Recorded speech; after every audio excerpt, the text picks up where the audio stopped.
I wanted to share something crazy fun with regards to what's happened, the advertising methods of the Islamic Republic. Let me tell you, I told people on the show that the Islamic Republic is suggesting to young men, religious young men, that come out into the streets these nights in Iran because there's girls here. Okay. So for people who don't know, for the past 44, 45 days in Iran, the regime has been panicking that there might be an uprising.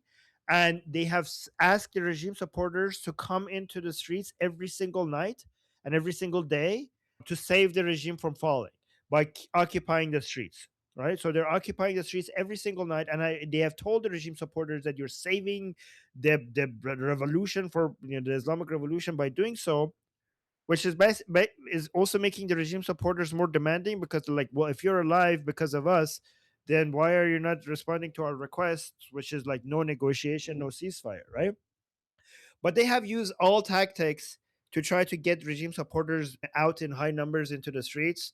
They've been giving free food. They even give rice and like free cooking oil to people to take home. They have had concerts, which is like usually that you don't get to have concerts like that in Iran. They have even like concerts with hijabless women being shown on big screen from Lebanon as a way to get people out. They're turning it into like festivals. They're bringing out a lot of women. They're painting things pink left and right, which is weird. They're painting armored vehicles pink. They're doing all sorts of things, and they're bringing a lot of hijabless women out, and they're interviewing them, and they're getting the hijabless woman. I showed some videos earlier that the hijabless woman saying my type is Basiji boys. I like Basiji boys, and they're like they keep showing it on their media, suggesting that this is Let me hold on. So telling people that this is telling boys that this is something that you might get if you show up here, and then people thought like I'm making things up, and now look at this. Hold on. So this is on Sadao Sima, which is state TV, IRIB in the Islamic Republic. So it says an IRIB broadcaster referring to the nightly gatherings of regime supporters quoted a male citizen as saying that there are plenty of prospects for marriage in these gatherings. So let's play that. آقایی هستن یا آقای جوانی هستن و میگن که خب من So it's like there's a young man who مثلا says, شبام این تجمعات و سطح شهر و اینا میرم this is on state TV of the Islamic Republic. So the young man is saying, she's reading a statement from a young شبام این man. تجمعات و سطح So he's saying these gatherings every night. شهر و اینا میرم مورد برای ازدواج میبینم I see so many opportunities for marriage. می نوشتن که زیادم است And they're saying there's plenty of them to go around. من همیشه برسرم میگم تایپ من پسر بسیجی بود. So this girl is saying my type is a Basiji boy. ولی من هیچ وقت خودم تایپ پسر بسیجی. Like but the Basiji boys, they don't think I'm their type. So they have marriage ceremonies in the gathering.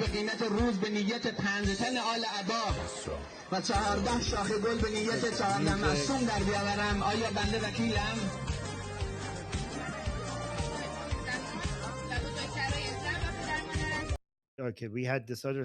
This is not even marriage. This is a temporary marriage for 6 months. This is just like prostitution. Like this is a sire, which means that he's paying this woman to be with her for a couple of months, and then it will be, and they'll go their ways. محمد عباسی با مهریه یک سکه تمام. Oh, just 1 month. So they're going to be together for only 1 month for the price of 1 gold coin. But let me see. There was a more complete version of this interview, I think. Hold on, let me see. Yeah. یه دوستی نوشتن که زیادم است ولی نمیتونم برم جلو. قدیم مثلا تو دانشگاه میخوردن به هم جزوه ها میریخت بعد می‌خواستن جمع کنن به هم میرسیدن. الان Okay, he's saying in olden times we used to meet girls in universities, but now we have these gatherings. Let me go to this. So the rest is not that interesting, but let me see these girls here. What did she say? Like, are you single? Like, are you Are you willing to be with a boy that hasn't registered to sacrifice his life for the country? ازدواج کنی؟ نه پسری که Like, no. Only boys who have registered. Because, guys, right, one thing the Islamic Republic has done recently, they have this website where you could go register as a Jun Fado, which means somebody that you could will sacrifice their life for the country. But Jun Fado is a word that we anti-regime Iranians will use. They usually will use words like Shaheed, like Islamic, like. But these days they're stealing our words because they're more popular. So you're like, are you willing to be with a boy that is not registered as a John Fado? She's like, no. نه پسری که حاضر نیست So they're using like this, like as a way to advertise to young boys to be like, come be a John Fado. There's girls for you. واسه ناموسش و کشورش خودش رو فدا بکنه چی به درد ازدواج Like, why would I be with a boy that is not willing to sacrifice himself for the country? جوابت هستی؟ بله Are you single? حاضرید با پسری که جان فردا ثبت نام نکرده ازدواج Are you, again, same question. کنید؟ So they just go through different girls. Basically, it's like, guys, there are girls here. Come be a John Fada, and the girls will be with you. So this is like a huge marketing thing that they're really leaning into it, right? There's girls everywhere. Look at girls. Woman life Okay, wait, look at this. I told you they steal our words. They're saying woman life freedom. Look at this. woman life freedom. This is the real woman life freedom. Okay, I'm gonna mute the music because I think it's copyrighted, but saying this is woman life freedom. See, they keep stealing. This is why we don't use woman life freedom anymore, because they stole it from us. But also, yesterday I showed you that they were painting missiles pink. Today I saw something else. I don't know if I could find it. They're painting so many things pink to say like, oh, this is everything here is girly. I don't know if I could find the other pink thing. All right, I'll find it later. Maybe I'll show it tomorrow. Maybe tomorrow I'll show you a series of videos of them painting things pink. But I don't have that right now. Anyway, so just letting you know that that's what's going on in Iran. And I mean, these ones that I showed, like a lot of them had hijab, but the days before I showed you that they're even using hijabless girls to come and say like, yeah, I'm hijabless, but I like religious Basiji boys. And I was joking and saying like, if we keep going like this, in a month or two, they're gonna bring girls like topless and everything because they're removing their hijab to make the advertising more friendly. So I don't know how things are going to what things are going to look like if we keep going this way. Anyway, so that was my presentation. Let's go to the next person. Okay, I have responses from Ali and then Sophie. Ali, go first. Oh boy, do I have a link for you, Armin. You're gonna love this one. It's just a picture. But when you're talking about pink and all of that, this is great. Also, someone in the chat asked if a lot of young men will answer the call. No, they won't. They've been doing this for a couple of weeks now. Not many people are willing to do this because most of the population is just not willing to do what the IRGC wants. Oh my god, they're making the IRGC logo pink as well. What are you doing? What the hell? This is the IRGC logo. They're making everything pink. Why are they doing this? I don't understand. They're making everything girly. They're like, I don't know. Ali, what is the reason? Like, I don't get it. Are they trying to say like everything is so girly here, so boys come over? I think they're literally on their last leg and they're trying everything they possibly can to try and get people to come out. This is their death throes. I think we're really close. Okay, well, now that we're showing this, let me show you. They were like, guys, look at this. They were painting this missile pink for some reason as well.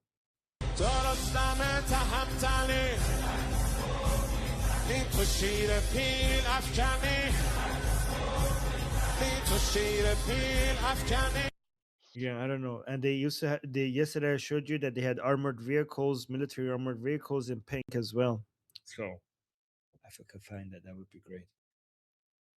I don't know what's going on. And look at this. Hold on, look at this. Even for some goddamn reason, they're making the 3 supreme leader signs. They're making it in pink, like this.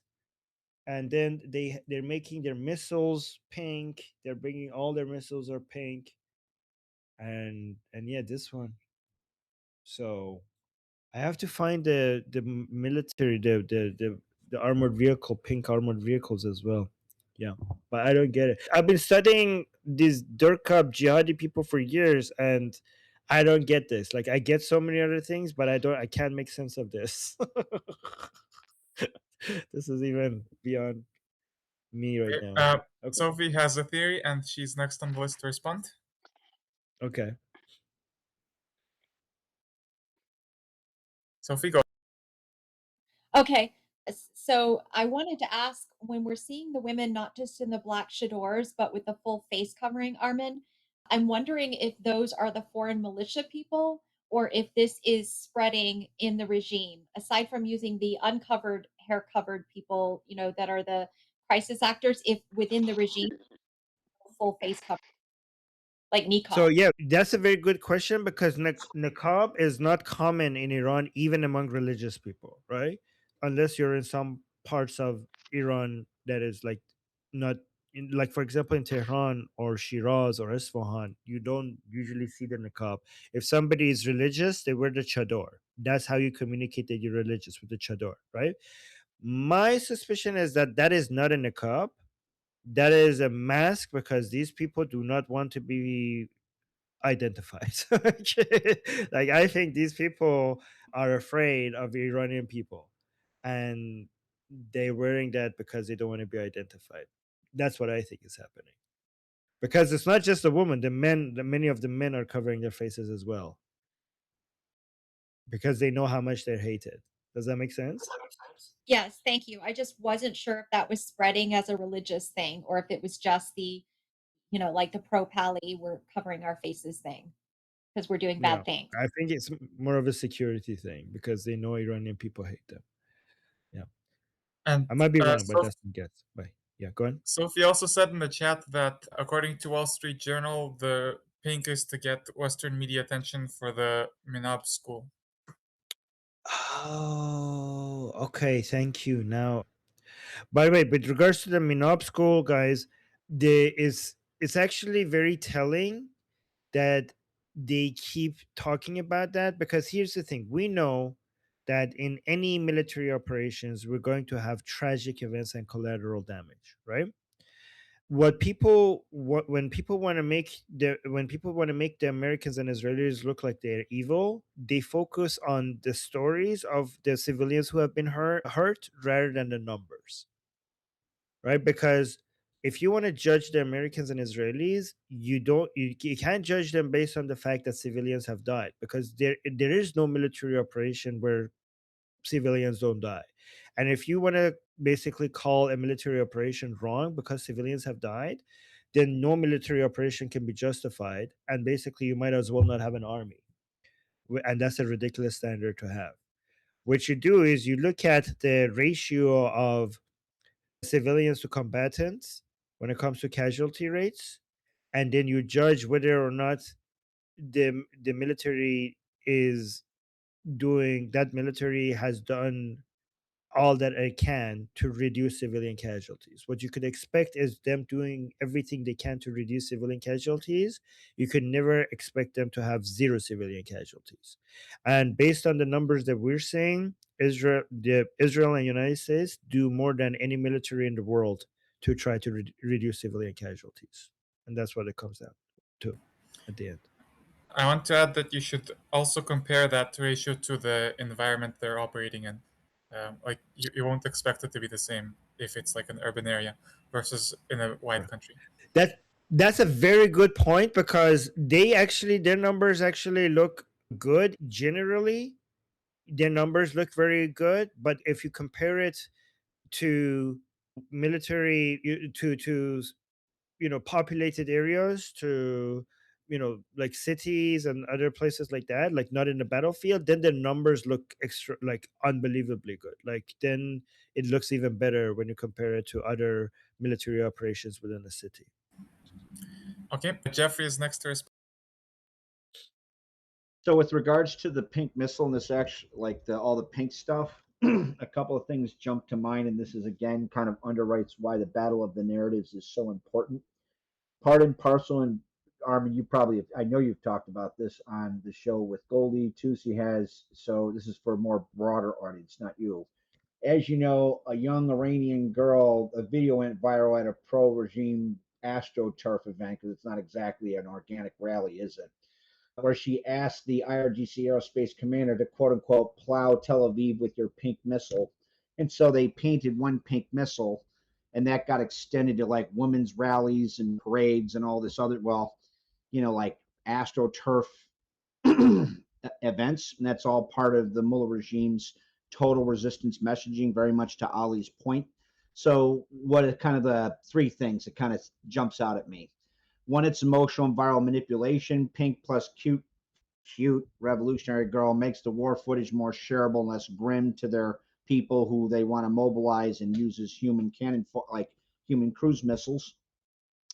Like countering internal weakness, which very much Ali touched on. I mean, the Mullah regime violently crushed women life freedom protests from 2022 to now, and that's very much in keeping with something called political triangulation via co-opting your opponent's position. It means you make it harder for people to differentiate between you and the opposition.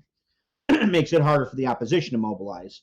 And it's also from around recruitment. Here's the secondary bonus. It's not the main focus. I will say, though, that it almost assuredly is meant to reach out to far left Western activists and groups that are anti-Israel and the rest of them, right, to mobilize them within the West. So there's that part too, not the least of which is you get, like, for instance, like queers for Hamas, right? And so why are those people able to do that?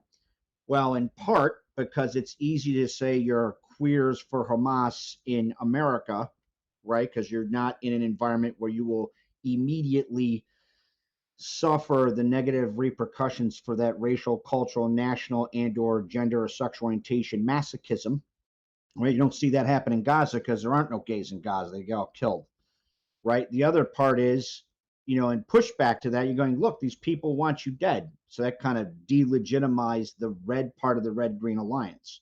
And the Mullah regime openly said that they view the global left as their ally. So this might in part be secondary, not the primary reason, to try and mobilize them. So it also boils down to, again, just how important you, Goldie, Tusi, and everybody's actions here are in fighting the battle of the narratives, right?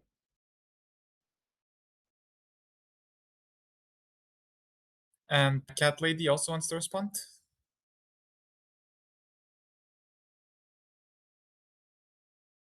It's actually made me think about how powerful really is like propaganda. Because if you just imagine a situation where, I don't know, the IDF starts chanting free Gaza, free Palestine, and what they mean when they're asked is like free it from the hold of, I don't know, foreign powers or Palestinians or whatever, it wouldn't work. Or even when we show, it's not propaganda, when we show like Muslims or Arabs who live in Israel, who support Israel and all that, it doesn't have the same effect. So what is it really about, And also for the other view, like when Iranians are telling people in the world, no, this is our story, and people don't believe them. So once you have a lie on the other side, I think it will work more than the truth. So how strong really is propaganda? Is it just like another layer? I think, can you process this thought with me, if you know what I mean? Wait, I don't know what you mean. Can you explain it? I'll try. I'm not sure myself. It's like how is it working while the truth on the other side does not? So I'm thinking, okay, so what is it really about? What's working about it? It's not the story. It's not the pink. It's something already there that wants to know it, and it only pushes it there, So you're wondering why does this, given how retarded this propaganda is, why is it working? Is that what you're asking? Like who is this working kind of, on? yeah. My question is unclear because my thought about it is not clear yet. So, yeah. Okay, so the reason why it's working because the people who are consuming it are also retarded. Like these are people who have been brainwashed by the regime for so many years, and they live in their own reality. They live in a parallel universe, and they don't deal with the same data that we deal with. They have been fed all of this victory narrative for so many years. It's hard to, and they're addicted to it, right? Do you So I guess also refer to like the lefties, like in the West, or are you talking about the regime people? well, I mean, are you talking about progressive far left people, like the woke people? Then yeah, of course, they're retarded as well. Are you asking me if I think woke and communist people are retarded? Answer for this? Except Samantha. Yeah, Samantha, go ahead. Samantha is our local cults expert. I mean, because it's the whole thing is it is very easy to believe things that you want to believe, like that wishful thinking bias. It's a very serious wishful thinking bias. They really want to believe that Israel is like, you know, everything bad about the West, like the most racist, genocidal, you know, land exploiting entity out there. They really genuinely want to believe this, and that like by the destruction of Israel, we can bring about the redemption of the world. They want to believe that. So anything that helps validate that narrative, they're going to believe so easily. They believe right now that like Israel going into Lebanon is proof that Israel is an expansionist country because it's trying to steal land from Lebanon, and they're not going to like, you know, engage in a conversation about Hezbollah throwing rockets first.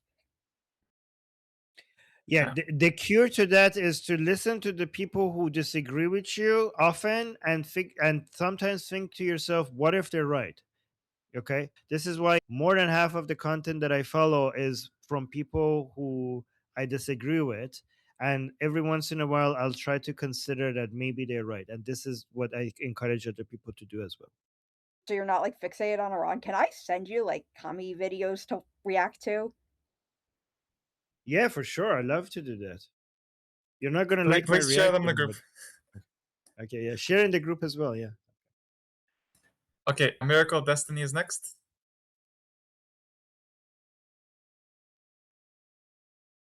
Miracle Destiny. Still. Excellent name. Are you still with us? Oh yes, you are still here. I can see. Yeah. That you're here. He's here. Okay. Well, either he's away from the seat or is having technical issues. I guess we will come back. If you're having technical issues, check if you have given your browser permission to use your microphone. Abul is next. Hello. Hi, is it my turn? Hi, I'm Miracle Destiny. Oh, Miracle yeah, Destiny. go. Yes, go ahead. Hi, this is my first time talking. I've been here since January 8th. I am not an Iranian. I have my own personal story that I've shared excessively here, but I'll leave that for later if Danny doesn't want me to. The only three people I trust in this chat are Danny, Armin, and Jeffrey. Armin, I guess I'll go to the important point that I care about first. How can we stop the imminent executions that are happening? That anyone can be hung any second right now. There's no way to stop. In my opinion, there's no way to stop it other than regime change. As long as the Islamic Republic is in power, we might sometimes we might be able to delay them, but if the regime wants to execute them, they are going to get executed unless we do regime change. I wish I had a better answer. What do you have your opinion? No, it's okay. I've been working on executions since Khamenei died. Yeah, I've been kind of a voice. Sorry, I'm so nervous. Okay, executions. What's next? Oh gosh. Oh, and like, first of all, welcome. Do you think like maybe you and Goldie could do like segments like going through everyone who is on death row right now? Okay. I will do that. All right. I do want to talk about my story a bit. I have been targeted. And Danny doesn't want me to. Yeah, Danny doesn't want you to.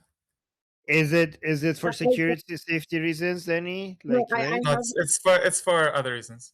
Danny. I have done everything that you told me to.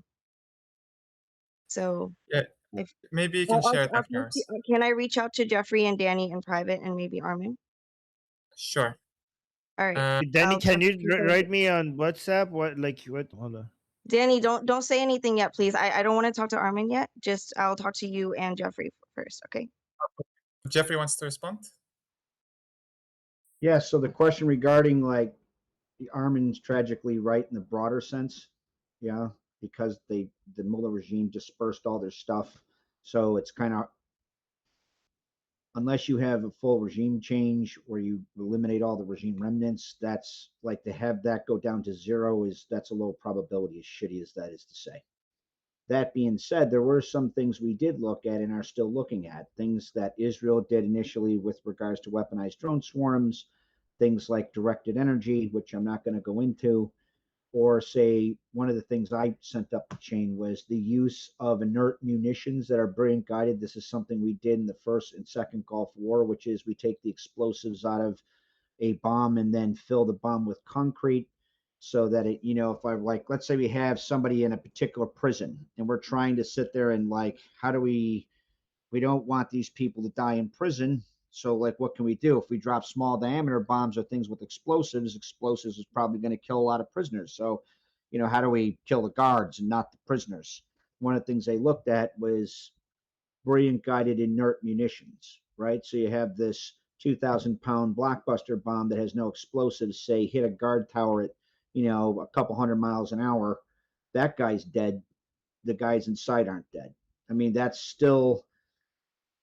nowhere near 100%, and there's all kinds of other issues with that. The reason I'm sharing that with you is not to illustrate that there's a silver bullet to that, because there isn't, other than regime change ultimately. There are many different things that the safety of people who are on death row is very much a priority for this administration, the US and or Israeli military, right? And those doing the thinking. The other thing is that a lot of different lines of effort are being pursued to try and minimize that. Tragically, the mullahs are such shitty fucking bad guys. They're going to do everything they can to sit there and carry out shitty things. And I know that's not probably something you wanted to hear. It's not a pleasant thing. It should at least give you some guarded optimism that everything that can be done is indeed being looked at to be done, including things like tier 1 operators. Am I Hello. audible? Yes, Yes. Armin, am I audible? Yes. Go ahead. Oh, thank you. Armin, I'm from Bangladesh. You're, this Sunni mirror of IRGC regime, sort of. It's full of Sunni extremists. So what I want to know from you, Armin, is that I know there hasn't been any studies about it. There can't possibly be studies, but give me your idea. In Iran, you have 31 provinces, right? Yes. Which provinces would, in your opinion, would be more likely to be, supportive of Crown Prince Pahlavi, and which provinces would be, more opposed to his return? Well, I think all provinces will be, on average, much more in support of Prince Reza Pahlavi than against them. And I don't think it makes sense for me to rank them, because that would be divisive, as if this would be like, we're right now in the middle of a fight for Iran, and we want to show that all of Iran is united. We want to show all of us we're on the same page. And even the provinces that were described as anti-Pahlavi, they came out, and in the Lion and Sun Revolution, they came out and sacrificed their lives and shouted the Pahlavi name while being shot at. And in places that people didn't even expect for people to come out and shout the name Pahlavi, they came out and shout the name Pahlavi. And for me to come and say these provinces are more pro Pahlavi and these provinces are less pro Pahlavi, is basically, as a pro Pahlavi person, and as Prince Reza Pahlavi is the only unifying factor right now in Iran. And to do that, I'm basically ranking some provinces as better and some provinces as less good and less united in our revolution. And in a moment where we're trying to send a message of unity among all parts of Iran together in this fight, I don't think that that would be a good thing to even talk about. Does that make sense? Yeah, yeah, absolutely. One more thing. All of you Iranians people, seem to dress Emperor Crown Prince Pahlavi as King Pahlavi. Why not go, as far as Emperor Pahlavi? Why king, not emperor? First of all, that's not the case. We don't. I don't call him King Pahlavi. I call him Prince Reza Pahlavi, and it's retarded to call him Emperor Pahlavi because we're not bringing an empire back. And if we bring anything back, we're going to bring a monarchy back or a republic, right? So, and that has not been decided. Prince Reza Pahlavi is not. Let me answer. Prince Reza Pahlavi is not a representation of monarchy. He has been very, very clear that he's not a representation of monarchy in Iran. He's not a leader of monarchists. He doesn't represent monarchist Iranians. He represents Iranians, both monarchist Iranians and non-monarchist Iranians, right? And he has never fought for monarchy. What Prince Reza Pahlavi has been fighting for is for the Iranian people to choose the form of their government. He has never fought for monarchy. He has fought for the chance for us to vote whether or not we want a monarchy or any other form of government. He has fought for the sovereignty of the Iranian people. He has fought for our right to determine on our destiny. That's what he has been fighting for. That's what he has been fighting for the past 47 years. Yeah. And once the Islamic Republic falls, the Iranian people will participate in a referendum and they will choose between a constitutional monarchy, okay, which is secular and democratic, or a republic without a monarch, right? An emperor needs to have an empire. An empire needs to colonize other places that is not part of the main nation. Absolutely. So we don't want an empire. We are not going to. We don't have an expansionist agenda to go and take Iraq or Lebanon, right? If we become a monarchy, we're going to become a constitutional monarchy, and we're not going to be an empire. Does that make sense? Yeah, absolutely. I was thinking so on that line that the title emperor is more respectful than king. King sort of is a small area. So well, it used to be. It's not anymore. Yeah, it's not. It used to be. Yeah. It's not anymore. Like, yeah, we don't want to go. We're in the age of nation states. We're not in the age of empires right now, right? Absolutely. And Prince Reza Pahlavi, even the people who want Prince Reza Pahlavi to be a king, he's not a king right now, right? He's not a king right now. He's still technically crown prince. He's the leader of the Lion and Sun Revolution. Okay, Absolutely. so he's the leader of the revolution. So him being crown prince or not being a crown prince, to me, is not that important. He's the best candidate to be the leader of the revolution. Once the Islamic Republic falls, he's the best candidate to be the leader of the transitional government. And then after that, if the Iranian people vote for a monarchy, then he's the best candidate to be the king. And if they don't vote for a monarchy, then he's the best, in my opinion, he's the best person to be either a president or a prime minister.